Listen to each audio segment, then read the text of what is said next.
A chuva caía fina sobre São Paulo naquela terça-feira de outono, dessas chuvas que não molham por completo, mas que entram pela gola do casaco e fazem o corpo lembrar que está sozinho no mundo.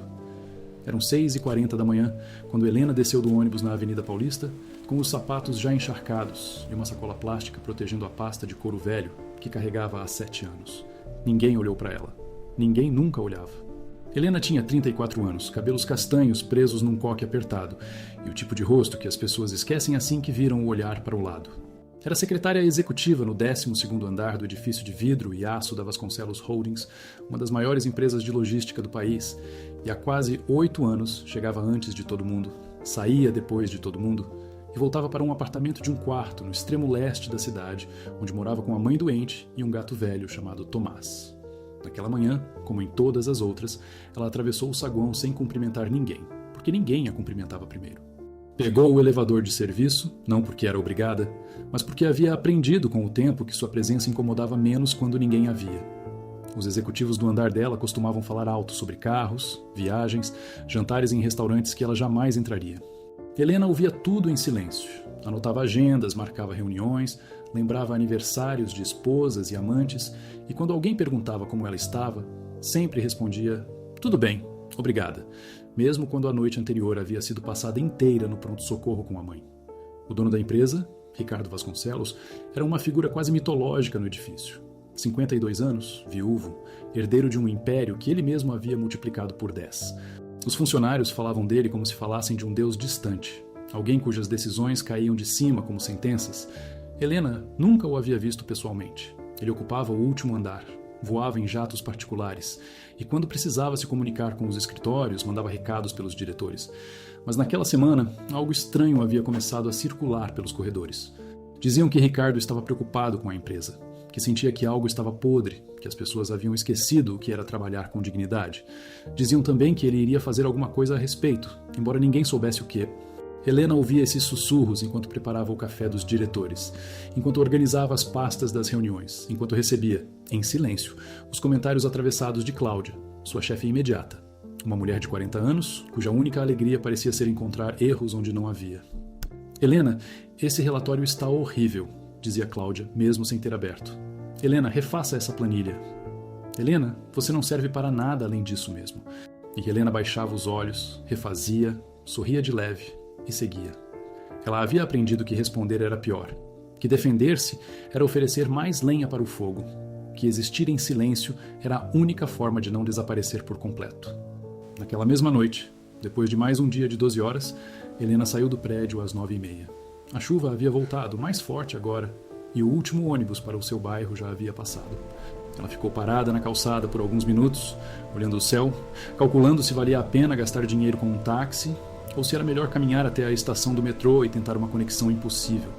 O salário daquele mês já estava todo comprometido com os remédios da mãe, e ela havia jurado a si mesma que não usaria mais o cartão de crédito. Mas o frio entrava pelos ossos, e a pasta começava a pesar como se carregasse pedras. Foi quando um táxi velho, um Corsa branco com uma amassadinha na porta do passageiro, parou na frente dela. O motorista abaixou o vidro. Era um homem de uns 50 e poucos anos, cabelos grisalhos, barba mal feita, vestindo uma camisa xadrez desbotada. Tinha olhos cansados, mas atentos, dessas atenções que não se nota logo de cara. "Vai para onde, moça?" Ele perguntou com uma voz baixa e rouca. Helena hesitou. "Itaquera, mas eu acho que não tenho dinheiro suficiente." O homem deu um sorriso pequeno. "Entra, a gente combina no caminho." Ela entrou, mais por cansaço do que por confiança. O carro cheirava a café antigo e a um perfume barato de pinheiro pendurado no retrovisor. O motorista dirigia devagar, como quem não tem pressa de chegar a lugar nenhum. Por um tempo, eles ficaram em silêncio. Helena olhava pela janela as luzes da cidade se desfazendo na chuva. Foi o homem quem começou a falar. "Dia puxado, né?" Helena assentiu sem palavras.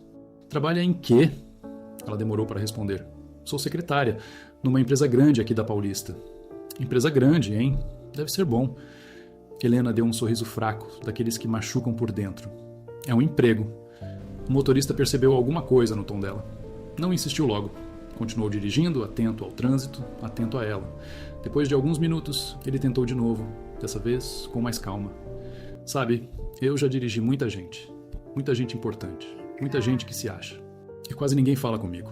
As pessoas sobem no carro e tratam a gente como se a gente fosse um móvel. A senhora não me parece dessas.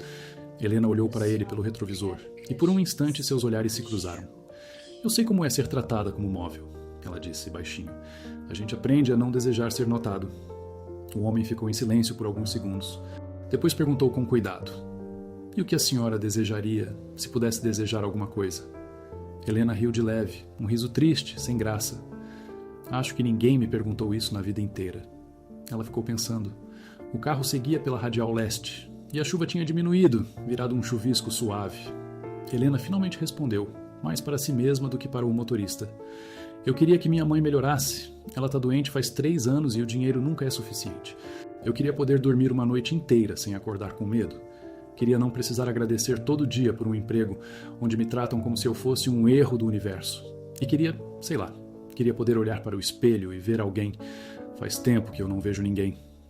O motorista apertou levemente o volante. Não disse nada por um tempo. Quando falou, sua voz estava mais grave. A senhora trata as pessoas do seu trabalho como elas tratam a senhora? Helena pensou na pergunta. Não. Eu tento não tratar ninguém como eu sou tratada. Tenho uma moça da limpeza, a dona Marlene, que toma café comigo de manhã às vezes.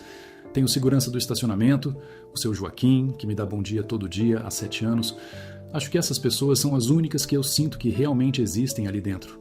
O resto é fantasma, inclusive eu. O motorista assentiu lentamente. E o dono da empresa? Helena soltou um suspiro. Eu nunca vi o homem. Dizem que ele é frio, que ele não liga para ninguém. Os diretores vivem com medo dele. Mas, sinceramente, eu não consigo julgar alguém que eu não conheço. Talvez ele seja bom, talvez seja ruim, talvez seja só um homem cansado tentando segurar um castelo que está rachando por dentro. O carro parou no semáforo. O motorista virou o rosto para trás devagar. Por que a senhora diria uma coisa dessas? Helena deu de ombros. Porque homem nenhum constrói o que ele construiu sem perder alguma coisa muito grande no caminho. E quem perde coisa grande cedo ou tarde fica frio. Não é maldade, é proteção. O sinal abriu. O carro voltou a andar. Por um momento, o motorista pareceu comovido, embora seu rosto não tivesse mudado de expressão. Helena, que não percebeu nada disso, continuou olhando pela janela, como se já tivesse falado demais. Eles entraram no bairro dela, com suas ruas mal iluminadas, seus muros pichados, seus cachorros latindo atrás dos portões. Helena indicou a esquina e pediu para parar ali mesmo, porque a rua dela era estreita demais para o carro entrar. Ela abriu a bolsa e começou a contar moedas. Eu tenho 14 reais. Acho que dá, né? O motorista sorriu daquele jeito triste e bondoso que ela só veria muito tempo depois em outras circunstâncias. Guarda esse dinheiro. Hoje a corrida é por minha conta. Helena ficou paralisada. Não, o senhor não precisa. Eu preciso, ele disse. Faz muito tempo que eu não converso com alguém de verdade. A senhora me deu mais do que eu posso pagar. Ela ficou ali, sem saber o que dizer. Acabou murmurando um obrigada quase inaudível e desceu do carro. Antes de fechar a porta, olhou para ele uma última vez. O senhor é uma boa pessoa. Não deixa o mundo te tirar isso. E foi embora, andando pela calçada molhada, sem olhar para trás. O motorista ficou parado ali por um longo tempo, com as mãos no volante e os olhos marejados. Depois pegou o celular do bolso, daqueles celulares caros que um taxista comum jamais teria, e digitou uma mensagem curta para alguém. Cancela todas as minhas reuniões de amanhã. Vou ao escritório no horário normal, pessoalmente. Na manhã seguinte, Helena chegou ao trabalho, como sempre, antes de todo mundo. Cláudia já estava em pé de guerra por algum motivo bobo, gritando com a moça do café porque o açúcar tinha acabado. Os diretores entravam um a um, ajeitando as gravatas, fingindo importância. Por volta das 9h30, um burburinho estranho começou no andar. Diziam que Ricardo Vasconcelos estava no prédio, que ele tinha subido pelo elevador de serviço sem avisar ninguém, que estava conversando com a equipe da limpeza no subsolo. Cláudia ficou pálida e começou a correr de um lado para o outro, mandando todo mundo arrumar as mesas, esconder copos sujos, fingir que trabalhava com dedicação. Helena observava tudo em silêncio, sem entender direito o motivo de tanto pânico. Às 10 em ponto, a porta do escritório se abriu. Helena ergueu os olhos do computador e o ar saiu dos seus pulmões. Era ele, o motorista do táxi. O mesmo homem da camisa xadrez desbotada da noite anterior, só que agora vestindo um terno escuro impecável, sapatos brilhando, os cabelos grisalhos penteados para trás. Os olhos eram os mesmos. O cansaço bondoso era o mesmo, mas tudo o resto havia mudado. Atrás dele, 2 assessores entravam carregando pastas. Cláudia quase desmaiou. Os diretores se levantaram de uma vez só, ajeitando as gravatas, sorrindo com os dentes que não queriam sorrir. Helena ficou paralisada na cadeira, com as mãos suspensas sobre o teclado, sem conseguir respirar. Ricardo Vasconcelos atravessou a sala devagar. Cumprimentou cada um dos diretores com um aperto de mão firme, mas frio. Não sorriu, não se demorou. Quando chegou na frente da mesa de Helena, parou. Cláudia, que tinha se aproximado correndo, começou a apresentá-la com aquela voz falsa de quem quer ganhar pontos. Doutor Vasconcelos, essa aqui é a Helena, ela é uma das nossas secretárias. Ela faz um trabalho razoável. Claro que tem muita coisa para melhorar, mas... Ricardo levantou a mão e Cláudia engasgou no meio da frase. Ele continuava olhando para a Helena. Bom dia, dona Helena, ele disse com a mesma voz baixa e rouca da noite anterior. A senhora dormiu bem? Helena tentou responder, mas a voz não saiu. Ela balançou a cabeça que sim, depois que não. Depois ficou parada, com os olhos cheios d'água, sem entender o que estava acontecendo. Ricardo virou-se lentamente para o resto da sala. Eu vou contar uma coisa para vocês. Ontem à noite, eu peguei um táxi velho que eu uso de vez em quando para circular pela cidade sem ser reconhecido. Não é a primeira vez que faço isso. Faço sempre que sinto que perdi o contato com o que importa. E ontem, eu peguei uma passageira que trabalha neste andar. Eu não disse quem eu era. Eu queria saber como ela falava de mim, como ela falava da empresa, como ela falava das pessoas. Sabem o que ela me disse? O silêncio na sala era de partir vidro. Ela me disse que tem uma moça da limpeza chamada Marlene e um segurança chamado Joaquim, e que essas duas pessoas são as únicas que ela sente que existem aqui dentro de verdade. Ela me disse que tenta tratar todo mundo como ela gostaria de ser tratada, mesmo sendo tratada todo dia como se fosse um erro do universo. E quando eu perguntei dela sobre mim, sobre o homem que ela nunca tinha visto, ela me disse que não conseguia julgar alguém que ela não conhecia, que talvez eu fosse só um homem cansado tentando segurar um castelo que está rachando por dentro. Ele parou. Olhou para Cláudia, que agora estava branca como papel. Olhou para os diretores, que abaixaram os olhos. Voltou-se para Helena, que chorava em silêncio, do jeito que ela sempre chorava, sem fazer barulho, sem incomodar ninguém. A senhora estava certa, dona Helena.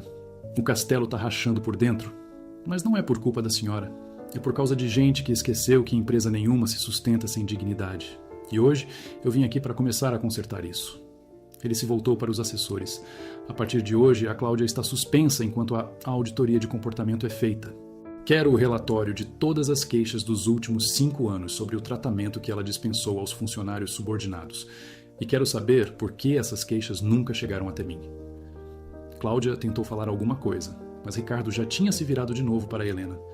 Dona Helena, eu vim aqui também para dizer outra coisa. A senhora trabalha nessa empresa há quase 8 anos. Ganha menos do que devia. Faz mais do que pedem, e nunca reclamou. Eu olhei sua ficha hoje cedo, antes de subir. Eu queria saber quem era a mulher que tinha falado comigo no carro. E sabe o que eu descobri?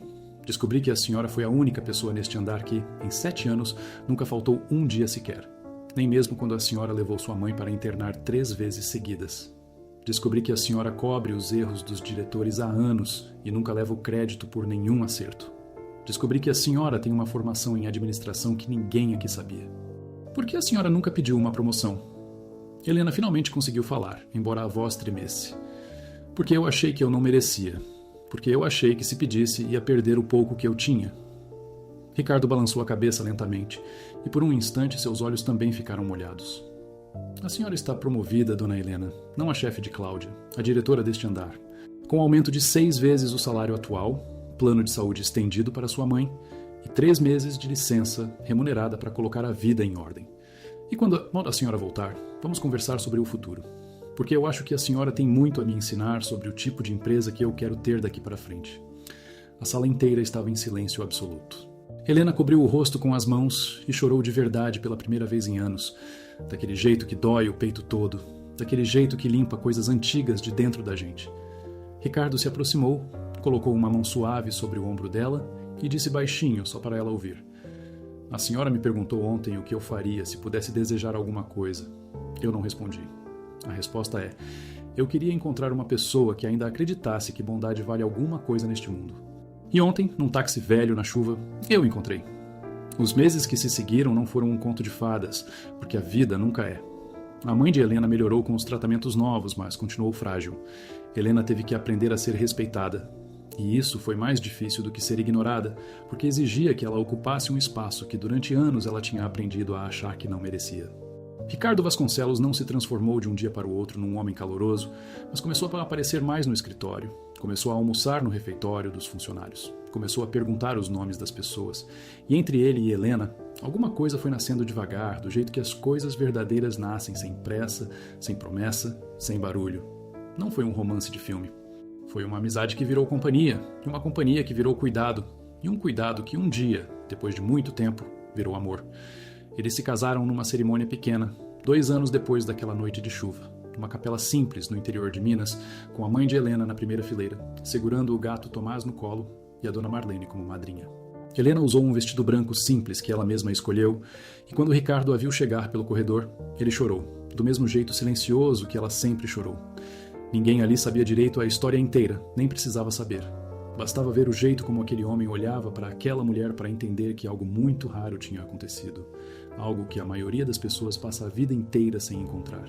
Anos depois, quando Helena já era uma das mulheres mais influentes do setor de logística do país e tinha mudado a forma como a empresa tratava cada um dos seus 18 mil funcionários, alguém perguntou a ela em uma entrevista qual havia sido o momento mais importante da sua vida. Helena pensou por um instante, sorriu daquele jeito que ela aprendeu a sorrir, só depois que o mundo a viu de verdade, e respondeu: "Foi quando um motorista de táxi me perguntou o que eu desejaria, se pudesse desejar alguma coisa, e eu, pela primeira vez na vida, deixei de fingir que não queria nada. Foi nesse instante, e não no dia seguinte, que minha vida mudou, porque a verdade é essa, a gente não muda quando o mundo finalmente nos vê. A gente muda quando, por um segundo que seja, a gente se permite querer ser visto." E foi assim que uma mulher invisível, numa noite qualquer de chuva fina em São Paulo, sem saber que estava sendo testada, sem tentar agradar ninguém, sem mentir sobre quem era, ganhou de volta tudo aquilo que a vida tinha levado dela. Não porque era bonita, não porque era esperta, mas porque continuou sendo gentil mesmo quando não havia mais nenhum motivo para ser. E talvez essa seja a única lição que vale a pena de toda essa história, embora ela jamais tenha sido dita em voz alta. Existem pessoas neste mundo que carregam em silêncio uma luz tão antiga e tão funda que basta um único olhar atento para que tudo, finalmente, comece de novo.